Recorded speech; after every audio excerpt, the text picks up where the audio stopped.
Hello, welcome again to another little clips on big ideas presentation. This one again is for business owners, and we're going to talk about buy-sells in a very broad brush, and it should be quick and easy. Now, buy-sell agreements are in place for a number of reasons, the primary ones being if you have multiple people running a company that own it, one of the people dies, you're going to want to get the estate or the surviving spouse their money. Most of the time, the surviving spouse will not have the skills that the deceased spouse had to come into the business and to help you run it. So you're going to want to buy them out. Now, if a person becomes disabled, look at the disability clip that we put out. The little clip on disability is important because there's some variables and I'm not going to be able to cover them here. I'll cover them there. A person becomes disabled, same rules apply. At some point, you're going to need to pay him and or her and or the family based on their value to the company or their value within the company for the same reasons. You can't just continue making payments to them dividend-wise and wage-wise to make them whole. The company can't handle it. And if it does, it's going to be a drain on the survivors.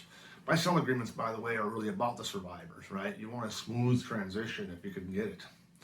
So buy-sells come in two flavors, really. One is redemption. So you can have 10 people inside of a company, 10 people that have ownership, and if one of them passes away or becomes disabled, the company would purchase their shares and or units and then redeem them, meaning those shares would essentially go away and everybody else, the other 9 people's position would increase. They would own 100% instead of 10 people owning 100%. Of course, that's true if it's 2 people or 13 people.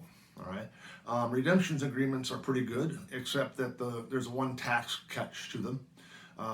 And that is that you don't get new basis as one of the other owners. If you go to an example with just a couple people, and if you are the survivor and I am the deceased, and the insurance comes in because you buy insurance and you get the insurance, you pay me off. You pay off my spouse in my case, and then you get my shares. Well, when you do that, you get brand new basis on those shares. So it has a tax advantage, or at least a potential tax advantage, to do what's called a cross purchase. So a cross purchase is when you and I take care of each other. An entity agreement that has a redemption feature is something where the entity takes care of it. Okay. Now both of those things can use insurance.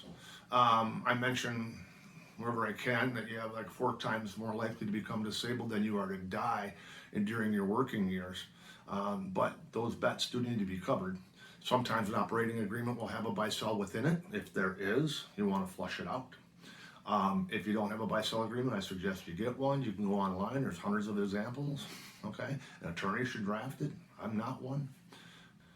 You can call me at this phone number, or get a hold of the person who sent this to you, the CPA, the attorney, the business broker, etc. Have a great day.